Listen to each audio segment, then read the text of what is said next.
నమస్కారం స్వామి. గోమాత యొక్క విశిష్టతని చెప్పగలరు? జై గోమాత. గావో విశ్వస్య మాతరః. గోమాత విశ్వానికే తల్లి. మామూలుగా ఈ సనాతన ధర్మం అని మనం చెప్తూ ఉంటాం. అందరూ సనాతన ధర్మానికి మూల కేంద్రం గోమాత అంటూ ఉంటారు. అసలు సనాతన ధర్మం అంటే ఏమిటో తెలిస్తే గోమాత ఏమిటో తెలుస్తుంది. సనాతన ధర్మం తెలియకుండా గోమాత అంటే నినాదాలకి వివాదాలకి తావవుతుంది తప్ప ఏమీ తెలియట్లా. ధర్మస్య జయోస్తు అధర్మస్య నాశోస్తు ప్రాణిషు సద్భావనాస్తు విశ్వస్య కళ్యాణమస్తు లోకా సమస్తా సుఖినో భవంతు. ఇది సనాతన ధర్మం యొక్క మూల. దానిలో ధర్మం ఎప్పుడు జయిస్తుంది, అధర్మం ఎప్పుడు నాశనం అవుతుంది. దాంతోపాటు ప్రాణిషు సద్భావనాస్తు, అన్ని ప్రాణుల్ని సమానమైన భావంతో చూడమని చెప్తోంది సనాతన ధర్మం. కాబట్టి సనాతన ధర్మంలో ఏం చెప్తోంది అంటే అన్ని ప్రాణుల ఎడ కరుణ, జాలి, దయ ఉండాలి. అది సనాతన ధర్మం యొక్క మూలం.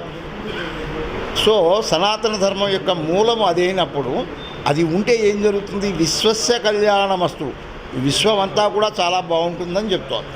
కాబట్టి విశ్వం అంతా బాగుండాలి అన్నప్పుడు సనాతన ధర్మం దేని మీద ఆధారపడిందంటే వ్యవసాయాత్మకమైన దేశం భారతదేశం. కాబట్టి వ్యవసాయానికి మూల కేంద్రం పాడి పంట. పాడిలో వచ్చేది గోమాత. గోమాత యొక్క ఎరువుల ద్వారా సేంద్రియ వ్యవసాయం జరిగి ఆ వ్యవసాయం ద్వారా భూమికి కావలసిన పోషకాలు అంది సరి అయిన ఆరోగ్యకరమైన ఆహార పదార్థాలు అందటం మూలాన మానవాళి ఆహారం తీసుకుని ఆనందమైన జీవితాన్ని ఉంటుంది. లేకపోతే అపోలో జీవితం వస్తుంది, గోలీమార్ బతుకుతున్నాం. అందుకోసం గోమాత కావాలి. వ్యవసాయానికి మూల కేంద్రమైన గోమాత వ్యవసాయాన్ని సేంద్రియ వ్యవసాయంలో పెట్టి చేయటానికి, దాని తద్వారా రైతులు బాగుంటానికి. మంది రైతు రాజ్యం. ఎందుకంటే ఏ దేశంలో లేకుండా మన దేశంలోనే రకరకాల నదులు ఉన్నాయి. ఈ నదుల మూలాన మనకి వ్యవసాయం 80% రైతులు ఉన్నారు. మనకి 20% ఇండస్ట్రియలైజేషన్ ఉంది. కాబట్టి ఈ 80% రైతులు పాడి పంట అనే రెండింటి మీద ఆధారపడ్డారు. ఆ పాడిలో గోమాత ఉంది. అందుకోసం గోమాత భారతదేశానికి అవసరం. గో సంపద ఎంత ఎక్కువగా ఉంటే భారతదేశం యొక్క అభివృద్ధి ఆ విధంగా ఉంటుంది. ఎందుకంటే ఆరోగ్య భారతం వస్తుంది. ఆవు లేకపోతే అనారోగ్య భారతం అవుతుంది. ఎందుకంటే ఆసుపత్రికి దగ్గరికి అవుతున్నాం, ఆవుకు దూరం అవుతున్నాం. కాబట్టి ఆసుపత్రికి దూరంగా ఉండాలంటే గోమాత అవసరం. సో గోమాత గోత్రం ఉన్న వాళ్ళందరూ కూడా గోమాతని పూజించాలి, పోషించాలి. పూజించడం కాకుండా పోషించాలి. అందరూ పూజలకు పరిమితం అవుతున్నారు. పూజల పరిమితం కాకూడదు, పోషణ చేయాలి. ప్రతి రైతు ఇంట్లోనూ గోమాత కనుక ఉండేట్లయితే వాళ్ళకి వాటి యొక్క పాల మీద, పెరుగు మీద, వాటి మీద ఆదాయం వస్తుంది. ఇవాళ రైతు రసాయనిక విప్లవం అనే పేరుతో ఎప్పుడైతే రసాయనిక విప్లవం చేస్తున్నారో ఆ విప్లవంతో వచ్చిన భూమి అంతా కూడా పాడైపోతుంది.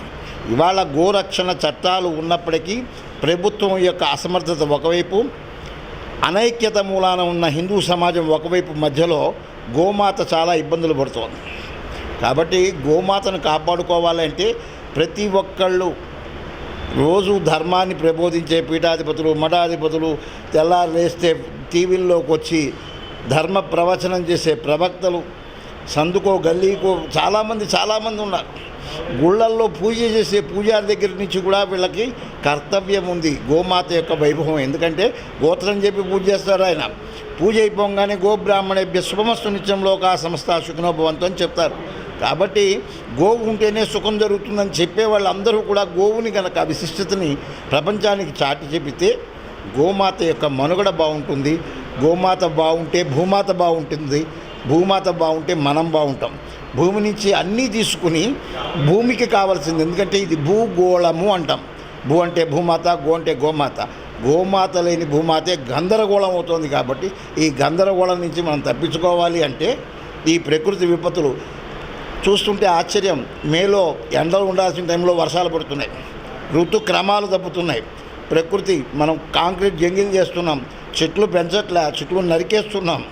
మానవాళి యొక్క మనుగడ అంతా అస్తవ్యస్తంగా అడ్డగోలుగా తయారవుతుంది. కాబట్టి గోమాత యొక్క వైభవం కనుక పెరిగితే గో ద్వారా మనకి ఆహారం, మంచి ఆలోచనలు వస్తాయి.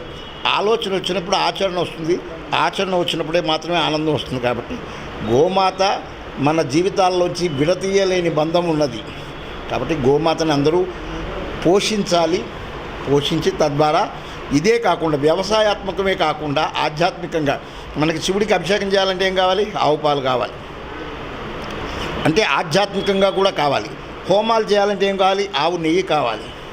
ఈ ఆవు నెయ్యి లేకపోతే పర్యావరణ పరిరక్షణ జరగదు. గోమాత యొక్క రోల్ ఏంటంటే పర్యావరణ పరిరక్షణ కూడా చేయగలుగుతుంది. రైతుకే కాదు, ఆరోగ్యానికే కాదు, ఆధ్యాత్మికతకు కూడా ఉపయోగపడుతుంది. మనకేమన్నా స్వీట్లు తయారు చేసి దేవుడికి పెట్టాలంటే ఆవు నెయ్యితోనే చేస్తారు, కానీ బర్రె నెయ్యితో చేయరు. కాబట్టి ప్రతి విషయంలోనూ గోవుతో ముడిపడి ఉన్నాం. గో ఉత్పత్తులను కూడా మనం ఎన్నో చేసుకోవచ్చు. ఇవాళ ఆల్ అవుట్ అని పెట్టుకుంటున్నాం. ఆల్ అవుట్ అంటే అందరం పోతామని.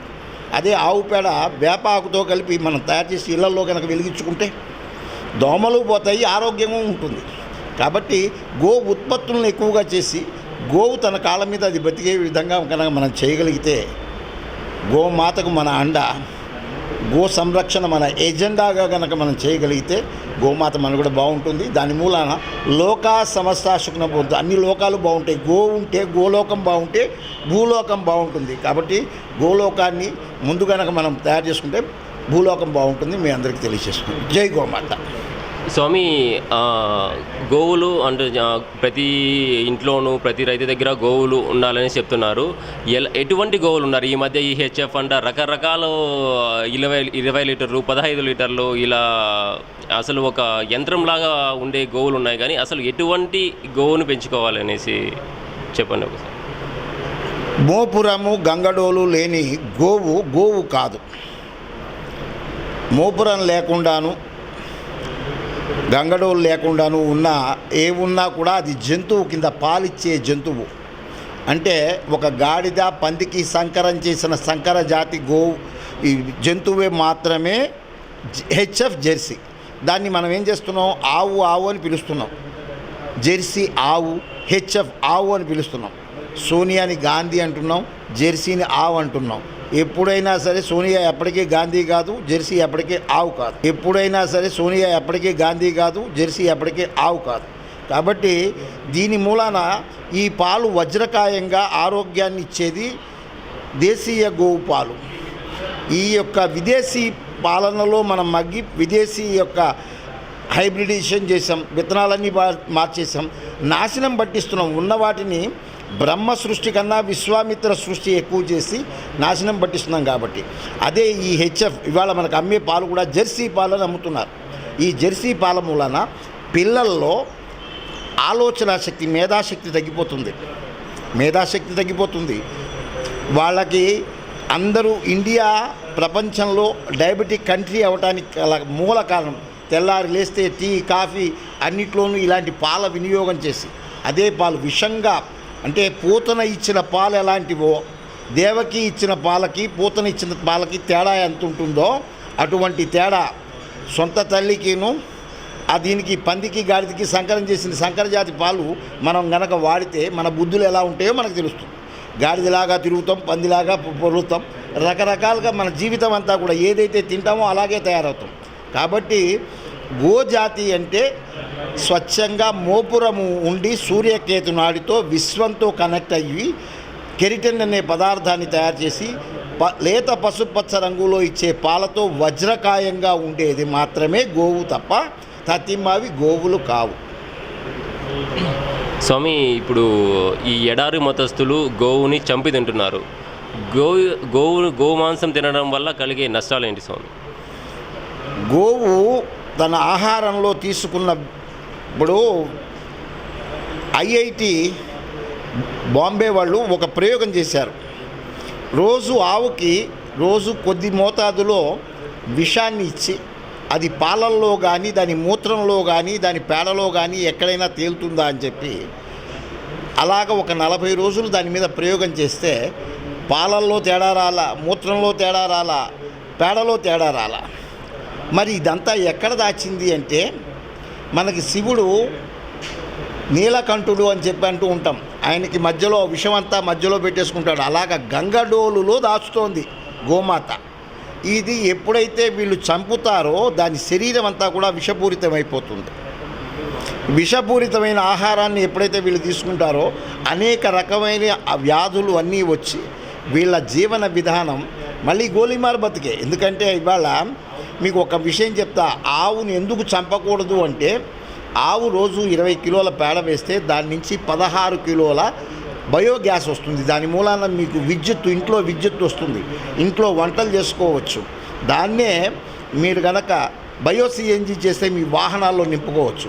తద్వారా వచ్చిన దాని నుంచి వచ్చే ఎరువుతో మీ టెర్రస్ గార్డెన్ చేసుకోవచ్చు. అంటే ఆవు ఉంటే మీ ఇంట్లో కూరగాయలు ఉన్నాయి, కరెంట్ ఉంది, గ్యాస్ ఉంది, మీ బండికి కావాల్సిన పెట్రోల్ డీజిల్కి బదులుగా బయోసిఎన్జి ఉంది అనుకోండి. ఈ విధంగా గోవు ఉంటే విదేశీకి మారకద్వయం మన డబ్బులన్నీ కూడా 80% పెట్రోల్ వస్తువులు కొనడానికి ఇస్తున్నాం. అట్లాంటి డబ్బంతా మిగిలిపోయి భారతదేశం అన్ని దేశాల కన్నా ఉన్నతంగా వెళ్ళటానికి, అందుకని గో సంతతి ఎక్కువగా ఉంటే, గోవు యొక్క పోషణ ఎక్కువగా ఉంటే దాని యొక్క